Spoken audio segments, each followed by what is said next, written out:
What is going on, everybody? Welcome to the reveal of the number 17 team in my 2019 NFL Power Rankings, a deep dive into the Carolina Panthers. And this is a very polarizing team to talk about. It's a team that was off to a very good start last year, looked like they were poised to be a serious playoff contender at 6-2, but dealt with a pretty big Cam Newton injury that is going to be a big talking point in this deep dive, obviously. So if you enjoy the video, if you learned something, please do hit that like button. It's the easiest way to share this video, support the channel. Make sure you subscribe so you don't miss any deep dive uploads as we go. Also, if you're shopping for tickets, use promo code FranchiseGuy on SeatGeek. You'll get the best prices and the best seats there anyway, but you'll also save $20 with that promo code, so make sure you go check that out. If you're new to the series, what we do here is we go with a little intro, then we go through the roster, talk about each position, how they rank and stack up against the rest of the league. While we do that, you will be looking at my own custom Madden roster, so while it is a video game, they are my own ratings and they accurately show how I perceive each player. Then we go through the schedule, game by game, talk about this team's Vegas over-under and my win total expectations, and of course, now that we are getting towards the top-ish of these power rankings, we got to start talking about playoff odds, division odds, Super Bowl odds, because every team we reveal from here on out is a legitimate playoff contender. So this Panthers team does have a lot to really go through. We've got a lot of stuff the same here. We know we saw this team with a quarterback playing in MVP form, competing for a Super Bowl, winning 15 games not too long ago, but some transition here as well. We've got veteran players on the way out. It seems that head coach Ron Rivera is going to be mixing up his defensive scheme, so we have a lot to go through. But, you know, the reality is this team is not that far off of being a legitimate playoff contender. So we'll talk about what pieces might step up, what pieces I just might expect not to step up. But I do think overall it's a fairly optimistic outlook as we go here, because NFL Network actually has this team like 8 spots lower, 24th in their power rankings, ESPN 20th. Vegas doesn't seem to love this team either. But I do think when you talk about Vegas, you do have that looming Cam Newton question mark. So with so much of this season hinging on the health of Cam Newton, let's transition here into the quarterback position where he is going to come in tied for 14th. And I think we should just get the injury discussion out of the way right away. So I don't know what Cam Newton's shoulder situation is going to look like, but what I do know is that this team was rolling, and then all of a sudden, and I saw it firsthand in Cleveland, like week 13, Cam Newton took a hit somewhere along the road. It had slowly been reported that he's got a pretty serious shoulder injury, but you could really tell on tape that it was miserable. He could not throw the ball more than 15 yards, and it just really kept this team held back, and they kind of fell apart down the stretch. So the big question here is, are these reports that his surgery was a success and his arm's going to be fine are true? Or are we going to see a little bit of Andrew Luck-isms here? You know, hearing about the injury lingering into late August, into September, and seeing him sit games here, or maybe, you know, God forbid, the entire season.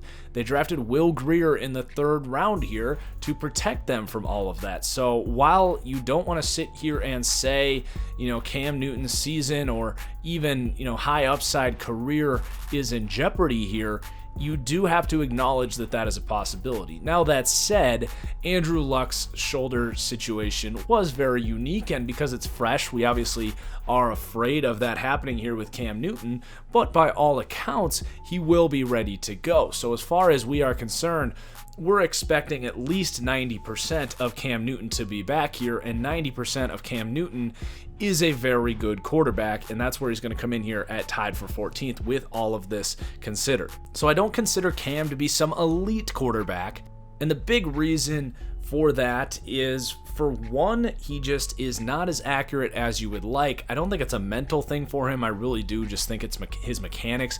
A lot of times he's throwing with his body at like a 45-degree slant from his hip. He's got a long wind-up, and he will just miss throws that you would expect from a top 10 elite quarterback. The other criticism of Cam Newton, and he's certainly gotten better at this since I criticized him of this after his MVP season when I was calling him overrated. Now I almost feel like I would say Cam Newton is underrated. Is that he doesn't have the best pocket awareness. Like I said, he's gotten better at it, but he's not the best at sensing pressure and always using that elite mobility that he has. Obviously he's really good on designed runs, but this is almost the same thing we said about Marcus Mariota a lot, that he oftentimes will scramble when it's too late, as opposed to sensing pressure and beginning to extend those plays with his feet before he's really in danger of getting sacked. And obviously he has the size to get out of that sometimes, but other times he'll get strip sacked, he'll back up into the pressure. It's just a criticism I have of him, and as a guy that has that elite mobility, you'd like to see him maximize on his ability to extend plays, and he just doesn't do it as consistently as you would like. The mental aspect of Cam Newton, I think, is where I would say he is underrated. He really is one of the best processors and pre-snap quarterbacks in the NFL. And when he is on, when he's accurate and he's in his rhythm, and whatever matchups have dictated that he's going to have a good game, any given week, Cam Newton can be one of the 2 or 3 best quarterbacks in the NFL, if not number 1. The problem is there's weeks where you watch him and you wouldn't even call him a top 20 quarterback, and that's just not something you would say about the truly elite quarterbacks very often. So a lot of this season is going to hinge on Cam Newton. But that said, we haven't gotten through this entire roster yet, but Will Grier here, a 3rd-round pick, probably never going to be a high-level starter, but you never know. We said the same thing about Dak Prescott, Tom Brady. Not saying he's the next one of those guys, but he has a very good processor. He's got some kind of tenacity and willingness to go deep. You do question if that arm strength just is enough to be a full-time starter, but I do, think that was a good pick in the 3rd round to kind of ensure Cam Newton's future here, to, back everything up, because you really do have a lot of pieces around here. And I think Will Grier, unlike what we've said with some of these other teams, if the starter goes down, that their season's over. I don't necessarily think that's the case with Carolina. I think Will Grier is actually coming in as a very good backup here. I had a higher grade on him than I did on Daniel Jones, who the Giants took 6th overall in the draft. And especially with the way this offense is kind of orchestrated here with a lot of elite catch and run guys, I do think this team could actually continue on with Will Grier, especially considering how this team had to operate with Cam Newton's shoulder at the end of last season. I think Will Grier is a much better player than the end of season Cam Newton that we saw last year. Then you got Taylor Heineke, Kyle Allen, career backup types, not really worth mentioning. So tied for 14th with the Panthers, and that's mostly factoring in health for Cam Newton. Even if he's 100%, Cam doesn't come in much higher than the 13th or 14th best quarterback in the NFL for me. So then you've got the running back here, and Christian McCaffrey, a very intriguing conversation to have, because he's the only running back in the NFL that I think is a better impact and a better player as a receiver than he is as a running back. He's by no means a bad running back, but if you want to rank guys just on their ability to take a snap and get positive yardage in the run game, I don't know if Christian McCaffrey's in the top 20 in that conversation. He just doesn't have much of a power element to his game at all. He is incredibly shifty, and by no means is he a bad runner of the football, but where his value is truly adding to this team is in the receiving game. I think outside of Saquon Barkley, Christian McCaffrey is the best receiving back in the NFL. Incredibly slippery, elusive, shifty, all of that straight line speed, and just smooth hands, smooth routes. What he's able to do here in the short passing game, not just screens, but really everything. Check downs, wheel routes, everything. He's just a nightmare for linebackers and safeties to really have to think about.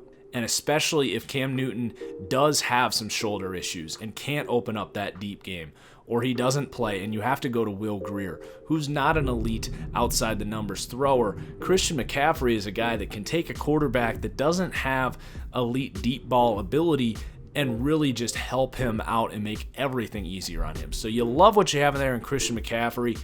Definitely a top 10 running back in the NFL right now. And then I did think this team needed more of a bruising between the tackles power back option here. Cameron Artis-Payne has never really cemented himself in that role. And the reason I say they need this is it's not that Christian McCaffrey can't necessarily run between the tackles. It's more just that, he's so important to this offense, McCaffrey. I want to keep him healthy.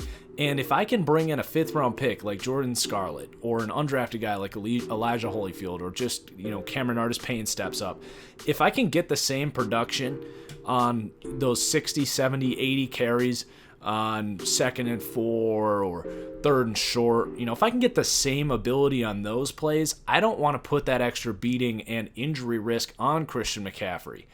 It's just not worth him getting hurt doing something that he's not at his best doing. So I do think that these guys are all going to compete, and I don't know if they're going to go with just a committee, but I really like the Jordan Scarlett pick in the 5th round. He's a guy I actually added in my Dynasty Football League pretty late because I think he's going to be a guy that might not have a ton of carries, a ton of yards, but he's a guy that could seriously have some touchdown upside in this offense as a goal line threat, that vulture type, just like we saw with Mike Tolbert for many years here in Carolina. Now, obviously, you have Cam Newton to be able to do some of that short yardage stuff as well, but it does, it would be better to be less one-dimensional than just saying we're going to go QB power all the time. It'd be nice to make teams a little worried about a power back getting it in there as well. So Cameron Artis-Payne, Jordan Scarlett, they're going to compete. They're very similar types of players. I don't know. I liked Jordan Scarlett. My comparison for him was Alex Collins. I think Cameron Artis-Payne has just had his opportunities, and I think the fresher rookie is going to end up becoming the RB2 here, the starting power back for this team. Elijah Holyfield's an interesting player. His tape's really good at Georgia now. He could not run a 40 to save his life, and it ended up causing him to be undrafted. He was kind of a sleeper riser type before that 40 time, and then everyone just fell off of him, including myself. I don't think we've ever seen a running back run a 4.8 and work out, but his tape's really good. He's a tough player, a smooth receiver, and he showed better speed than 4.8 on tape. So, keep an eye on him. He could be a bit of a sleeper here. He'll probably make this team because you got Elijah Hood and Reggie Bonifant behind him.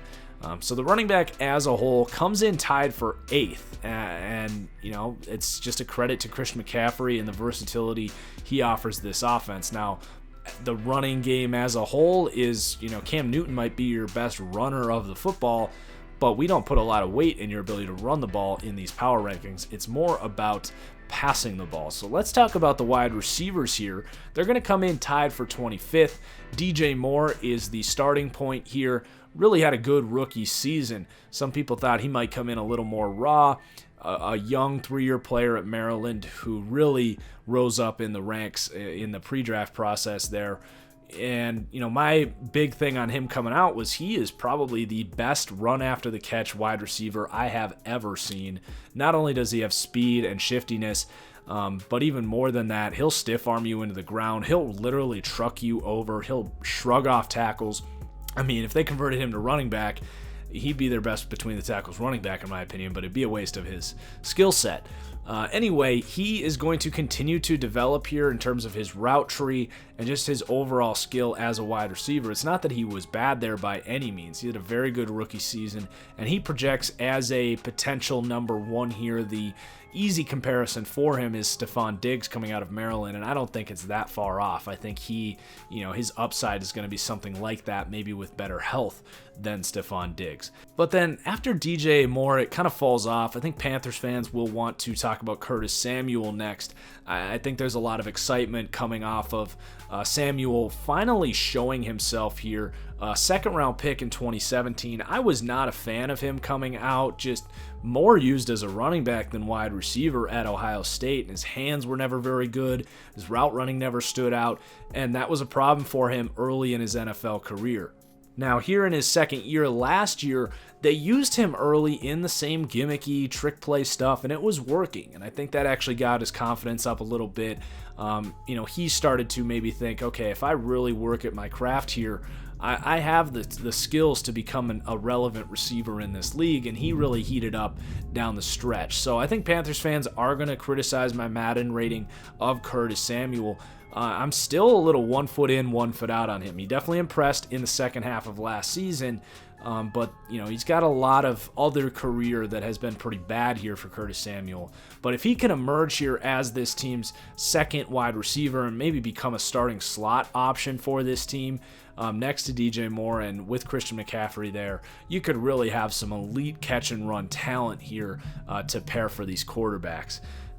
But then you've got Jarris Wright. He is this team's starting slot receiver right now. He's fine. He's a replacement level slot wide receiver. There's not really much else to say about him. They signed Torrey Smith to be more of a deep threat here. Whatever. Hopefully Cam Newton can still have that arm talent to utilize that role, or maybe he'll just end up being a decoy to create more space for these guys underneath. Chris Hogan, I don't think he's going to succeed much here in Carolina without Tom Brady here. He really dropped off for New England. If he didn't make the team, it really wouldn't surprise me, but there's not a whole lot of guys that are going to compete to take his spot. You do have Aldrick Robinson. He made some plays for Minnesota last year. He could make this team. Then you got DeAndrew White. He has not been able to stick. You got Rashad Ross, a kick returner. Terry Godwin, a 7th-round pick. He's going to get in the mix for that slot conversation depending how Jarris Wright looks and how Curtis Samuel looks. And then Andre Levrone. And then at tight end, you still got Greg Olsen here. Just a vetted presence here. He's dealt with some pretty serious injuries, and he seems like a guy that's probably going to lose any sort of physical advantage he may have had. And he's never actually been a very dominant blocker. He's not necessarily a bad blocker. At this point in his career, he's just a starting caliber tight end. He's certainly good, and I trust him in contested catch situations. But he's not really creating a whole lot of separation at this point. He's not someone I really think about in terms of the receiving game at this point in his career. Ian Thomas, a 4th-round pick out of Indiana last year. He showed his moments filling in for Greg Olsen. He's going to continue to develop. He's a higher upside tight end here who's going to take more of a back seat with Greg Olsen getting healthy, but an intriguing player nonetheless. And then basically no one worth talking about, just a bunch of career 3rd tight end guys that are going to compete for roster spots. Jason Vanderleen, Chris Manhertz, Cole Hunt, Marcus Baugh, Ethan Wolf, Tamarick Hemingway, whatever. So wide receiver as a whole coming in tied for 25th. Certainly not a strength. You do love the catch and run ability of what you have in DJ Moore, Curtis Samuel, Christian McCaffrey. But in terms of creating a ton of separation and getting open for Cam Newton, that is a question mark for me. Obviously, McCaffrey can do that as a running back, but DJ Moore, in terms of his ability to separate, is still developing. I think at some point he will become an elite separator, and it's not that he's bad. But then after him, it's like Curtis Samuel has not consistently separated, and everyone else is really a question mark in terms of that. So that's what's going to take the wide receiver ranking down there. And then you got the offensive line here. A lot of optimism for me around this offensive line as they're going to rank 4th. And I mentioned in a video in the past, or maybe it was a podcast, I can't remember, by bringing Darrell Williams back here, who was the best right tackle in the NFL 2 years ago, who really did not play last year, dealt with injuries. I think he played like a game and a half. I thought he was going to get absolutely paid in free agency, way more than some of those other tackles got this summer. Guys like Trent Brown and Jawan James, who got like 3-4 year, $40, $50, $60 million contracts. Darrell Williams, correct me if I'm wrong, just got a 1 year, $9 million contract on more of a prove-it deal. Now, he might end up playing really well, and that's going to turn out to be a good decision because he could become one of the highest paid tackles in the NFL, if not the highest, after this season. So maybe that was a good move by him, especially to stay in a scheme that he has thrived in. But nonetheless, for this season, bringing him back was huge because Taylor Moton really surprised at tackle last year in Darrell Williams' stead. And now you get those two back for the first time as full-time starters entering the season. And I've said that this is one of the best tackle duos in the NFL, and this offensive line was poised to potentially be the best in the NFL because they also signed Matt Paradise, one of the 2 or 3 best centers in the NFL. So you've got the elite tackle-center combination. You've got Trey Turner at right guard, who is no dud. And then left guard, you do have Greg Van Roten there, who actually played all right last year. Now he's, someone you'd probably want to upgrade at, and they took Greg Little in the second round.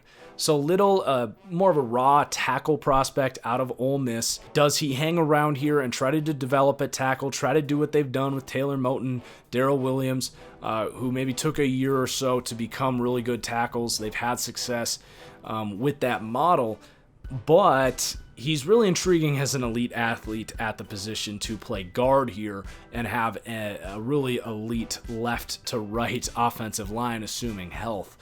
So keep an eye on that left guard position. What they end up doing with Greg Little is very interesting, and I think if Greg Little started at guard, if these tackles stayed healthy, which is an if, but certainly in the cards, if that happened, I think this will be the best offensive line in the NFL and is going to be really the first offensive line we've mentioned in these power rankings that will be a unit that can absolutely help this Panthers team do what they want to do. So that definitely gets you excited about this team. They do have a bunch of names in terms of depth, but no one that you really are too excited about. Dorian Johnson can play if he could just stay healthy. He's bounced around the league. And then Dennis Kelly was a 6th round pick in 2019. Again, more of a developmental tackle. So the offensive line, very exciting. And you talk about just the time that these guys are going to be able to buy for Cam Newton, the holes they'll be able to create in the run game for McCaffrey to spring him loose on big runs. The push they'll be able to get on like 3rd and 1 to have a good power game paired with Cam Newton and Jordan Scarlett. Like this offensive line, I kid you not, it could be the number one reason I'm a little bit higher on this Panthers team, who's ranked like 20th and then 24th by NFL Network, 20th by ESPN. So the offense as a whole going to come in again, maybe even a little higher than you would expect. A lot of that is the offensive line. It's projecting Cam Newton to be healthy. Some of these young wide receivers coming into their own a little bit. So the offense coming in 14th, exactly where their quarterback ranking was. And they've also just kind of got a nice culture here going. Assuming Cam Newton can be healthy, he's a great leader. He's a great locker room guy. These guys love playing with Cam. But also Norv Turner, he's in his 3rd year here, right? So they're very familiar as a culture here. Hopefully getting that offensive line very healthy here. These wide receivers, another year in this system. It could all look pretty smooth this year. And they could get closer to what this offense looked like when Cam was an MVP. So then you've got this defense here, and it's going to be a bit of a transition year. There's reports that this team is going to be running more of a 3-4 system here, which is definitely counterintuitive to what Ron Rivera has done in his career. He's had a very 4-3 heavy scheme. He's actually been one of the few coaches left in the NFL that is willing to put 3 linebackers out there and run more of a base defense more of the time. But we've got Thomas Davis departing. We've got a uber athletic edge guy that might be more comfortable not putting his hand in the dirt in Brian Burns. So this defense is going to look pretty different for the first time in a few years by the sounds of it. So let's get into it here, starting with the run defense. Again, it doesn't really matter. Most teams can play the run, and you could certainly make a case that tied for 11th here is too low for this Panthers team. I would even just say you're right. Like, I just don't really care at this point. The difference between the number 2 run defense and the number 11th, it's very minute. You could make a case that with the depth here, the Panthers are going to be more consistent in terms of run defense. Maybe they won't have the higher upside against the run, whatever that means. I mean, seriously, run defense just doesn't matter in the NFL. But you do have K'Wan Short, dominant interior defender. He comes in that like tier 2 elite type of defensive lineman. You got the Atkins, Cox, and Donald. That's going to be your elite, but K'Wan Short comes in that second tier of guys who are obviously very good against the run, but can also get you 50 or 60 pressures a year. So you've got that. Then they signed Gerald McCoy, interdivision here, kind of a revenge signing for him. I actually think he could be a pretty freaking good player here. As in terms of run defense, I don't know if he's going to move the needle too much there. I think this will actually allow him to take to more of a 3rd down pass rushing role, which is really intriguing because he had to do a lot in Tampa Bay because they just didn't have the talent around him. He had to just do a lot more, but here he can become more of a role player, utilize that elite first step he has, and maybe be a really positive impact on this pass rush that we'll talk about in just a second. Then you got Dontari Poe, traditional nose tackle, very good run defender. You've got Vernon Butler, first round pick in 2016. He hasn't quite met his potential. And then you have Kyle Love, who's actually probably this team's fourth best interior guy. He played very well last year, and they ended up bringing him back. So you really run 5 deep there in terms of the rotation. You've got Destiny Vayo, Elijah Qualls, Woodrow Hamilton. They'll all compete. So again, the run defense comes in for 11th. Luke Kuechly's going to boost that up as well, obviously. But then you have the pass rush here. So let's start on the edge. You have Mario Addison, who is this team's number 1 edge presence at 31 years old. Even in his prime, he's probably a number 2 edge rusher. They just, they're losing Julius Peppers here. The edge rush is not very good, simply put. You do have Brian Burns, who's going to be an X factor here. A first round pick this year, but a little more raw. And he's going to be playing at a new play weight. He played around 235 at Florida State. He's going to be playing closer to 250 here, which is good. I said he had to do that. But a guy that already didn't have the best fundamentals and skill set. He's an elite athlete, elite burst, length, speed, all of that. Do we see him with his hand in the dirt or do we see him as an edge outside linebacker? I think we're going to see a lot of different looks from Brian Burns. I do think he'll be a starting caliber rookie. He'll probably get around that 40 pressure mark, which is fine. That's a starting caliber edge guy. But I don't think as a rookie he's really going to move the needle. And maybe he proves me wrong. He certainly has that upside. I think Ed Oliver is the only defensive player in the entire class that I gave a higher potential grade to. But I think there's going to be a little bit of a learning curve and adjustment with Brian Burns. I will lastly just throw in, I love the surrounding core here that's going to be here to develop more of a raw prospect like that. That was about the range. I felt comfortable drafting Brian Burns, was that middle of the first round. And I do think he ends up having a very, very nice career here in Carolina. And at some point, we might be talking about him as an elite pass rusher. But I just don't think it's this year as a rookie for a young player. Anyway, after those two, you do have Bruce Irvin, who's been a pro. He's not going to be a consistent pass rusher at this stage in his career. He's even going to play maybe a little off ball at times too. But he's a good veteran here who had to kind of learn as he went. A guy that was a very raw but athletic pass rusher coming out of West Virginia. He's going to be a really good mentor there for Brian Burns. And then Christian Miller, a 4th round pick here out of Alabama. That was a good pick. He's going to be a immediate impact depth here. He's got really nice bend, and if he became a starting caliber player here next to Brian Burns down the road, obviously as a 4th round pick here, I don't think he's going to be a starting caliber player and, take away Mario Addison, Brian Burns, and Bruce Irvin's reps. He's going to get very limited playing time here, maybe as a first down run defender. But I do like his upside as maybe a middle level number 2 pass rusher. And if Brian Burns can become that elite number 1 guy, you may have found a good edge rush combination there. We'll see how that all plays out. Then behind those guys, you're going to have a bunch of competition. Brian Cox, F.A. Abada, Marquise Haynes, a 4th round pick last year. There's only at max 2 spots to go around for those 3. None of them are really going to play much of a role this year. F.A. Abada did get on the field last year, but with some of the personnel changes here, I just don't see it. But make no doubt about it, this pass rush is a concern to me. You do get some pressure from the interior. We mentioned K'Wan Short. He's probably this team's number 1 pass rusher. He's going to get you 50, 60 pressures a year, which is pretty solid. But it's not like that tier 1 interior pressure you're getting from like Cox or Donald or Sue.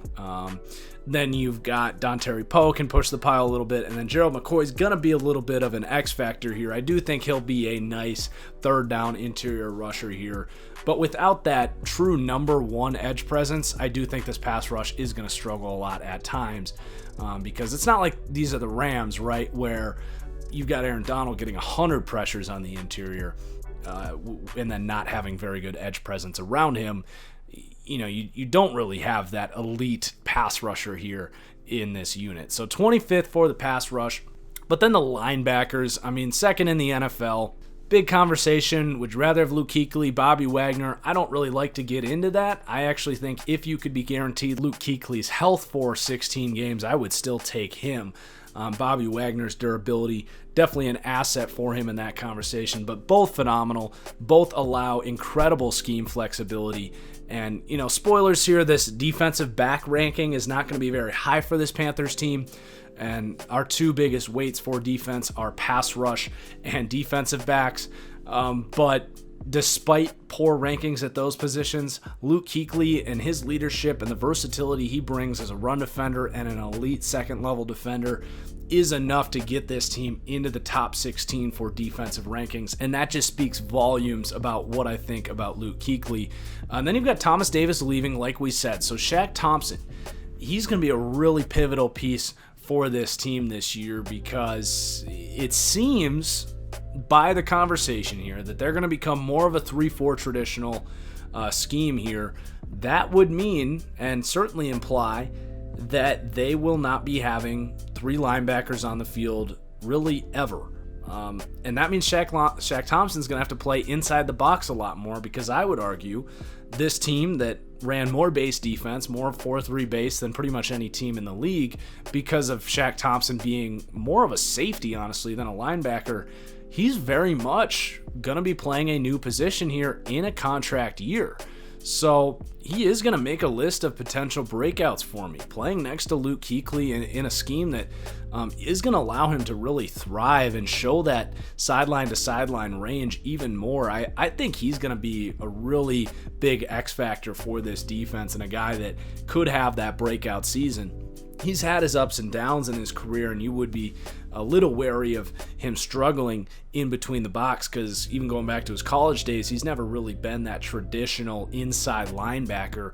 He's going to have to play it a little more, but he's got all the size to do it, and with that extra motivation in a contract year, he's definitely going to make my list of breakout players video that I'm hoping to be making here within the next month.